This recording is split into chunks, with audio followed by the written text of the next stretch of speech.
The bus rumbled along the dusty back road that cut through endless fields of golden wheat. Emily sat quietly by the window, her straw blonde hair tucked under a faded baseball cap, clutching a lunch box that smelled faintly of fresh baked bread. She was the farm girl at Riverton High, a label whispered with smirks. As the bus slowed near school, a trio of well-dressed classmates, Tasha, Kim, and Blake, exchanged glances. "Hey, Scarecrow," Tasha sneered, pointing to Emily's mud-stained boots. "Lose your field this morning," Kim snorted, flicking Emily's cap off. It landed in the aisle. The other students giggled. Emily's knuckles whitened around her lunch box. She retrieved her cap without a word and stared out the window again, but inside her stomach churned. The bullying didn't stop at the bus. In the hallway, Blake shoved her books, sending notebooks scattering. "What did they even feed you out there?"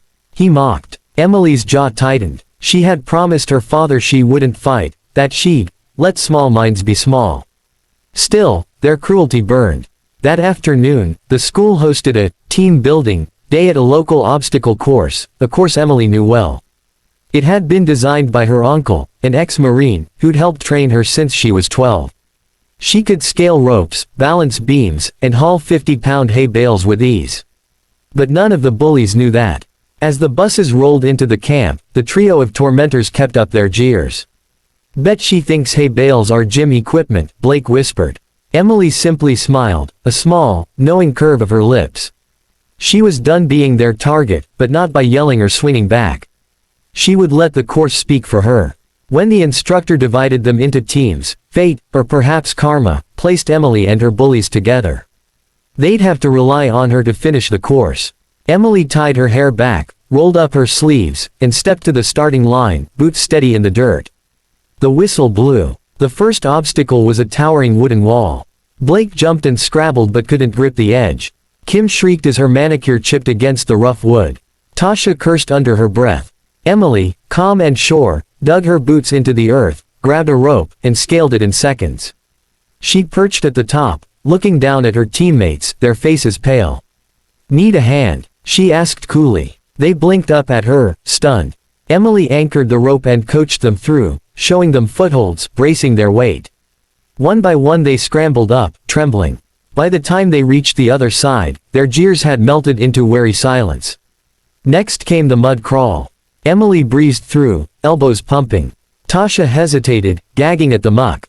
Blake slipped and face planted, emerging with his hair plastered to his forehead. Emily offered a steady hand, pulling them forward. She didn't gloat, she simply led. The rope swing over the creek sealed it. Kim tried to leap but froze mid-swing and began to sob. Emily swung back out, caught her mid-air, and guided her safely to the bank. Kim clung to her, crying. "I'm sorry," she blurted. Blake and Tasha followed, breathless and mud-streaked. We didn't know you could do all this," Blake said, his voice hoarse. Emily looked at them, eyes clear but firm. "I grew up working harder than you can imagine," she said. "Doesn't give you the right to treat me like dirt." No one laughed. They nodded mutely, shame flickering across their faces. For the rest of the course, they obeyed her instructions without a word of mockery. When the whistle blew at the finish line, their team had completed every challenge first. Later, as the sun dipped low and painted the fields gold, Emily walked to the bus alone. Behind her, she heard hesitant footsteps. "Emily, thank you," Tasha murmured. Blake added softly, "We were wrong." Emily simply nodded. She didn't need revenge, she'd shown them who she really was. And as the bus rolled down the country road, the bullies sat quietly, still muddy, still stunned, and no longer laughing.